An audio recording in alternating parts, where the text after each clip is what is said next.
టాలీవుడ్ లో పండుగ సీజన్ అంటేనే సినిమాల జాతర. ముఖ్యంగా దసరా నవరాత్రులకు బాక్సాఫీస్ వద్ద భారీ చిత్రాలు పోటీ పడటం ఆనవాయితీ. అయితే 2026 దసరా రేస్ అప్పుడే హీట్ ఎక్కిపోతోంది. అగ్ర హీరోల నుంచి యంగ్ స్టార్స్ వరకు తమ చిత్రాలను దసరా కానుకగా విడుదల చేసేందుకు లైన్ కట్టేశారు.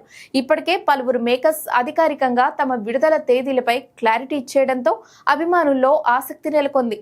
ముందుగా రెబల్ స్టార్ ప్రభాస్ హీరోగా హను రాఘవపూడి దర్శకత్వంలో తెరకెక్కుతున్న periodical war drama fauji October 15 లేదా 16న దసరా కానుకగా విడుదల కానుంది. ఈ సినిమాపై మంచి అంచనాలున్నాయి.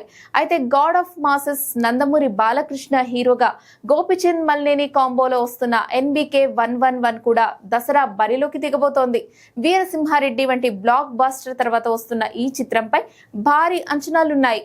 ఇక కుర్ర హీరోలు రోషన్ మేకా తన తర్వాతి చిత్రం ఏమో ఏమో ఇదితో దసరాకు సందడి చేయబోతున్నారు. హిట్ ఫేమ్ శైలేష్ కొలను దర్శకత్వంలో వస్తున్న ఈ ప్యూర్ లవ్ స్టోరీ టీజర్ ఇటీవల విడుదలై పాజిటివ్ వైబ్స్ క్రియేట్ చేసింది. వీటితో పాటు కోలీవుడ్ స్టార్ శివకార్తికేయన్ నటిస్తున్న సేయోన్ కూడా అక్టోబర్ రేస్ లో ఉంది. కమల్ హాసన్ నిర్మాణంలో రూపుదిద్దుకుంటున్న ఈ చిత్రం గ్రామీణ నేపథ్యంలో సాగే పవర్ఫుల్ డ్రామాగా రాబోతోంది. వీటితో పాటు మరికొన్ని క్రేజీ ప్రాజెక్టులు కూడా దసరా రిలీజ్ వైపు మొగ్గు చూపుతున్నాయి. మరి అక్టోబర్ నెలలో ఏ సినిమా విజేతగా నిలుస్తుందో, ఇంకా ఏ చిత్రాలు ఈ రేసులో వచ్చి చేరుతాయో చూడాలి.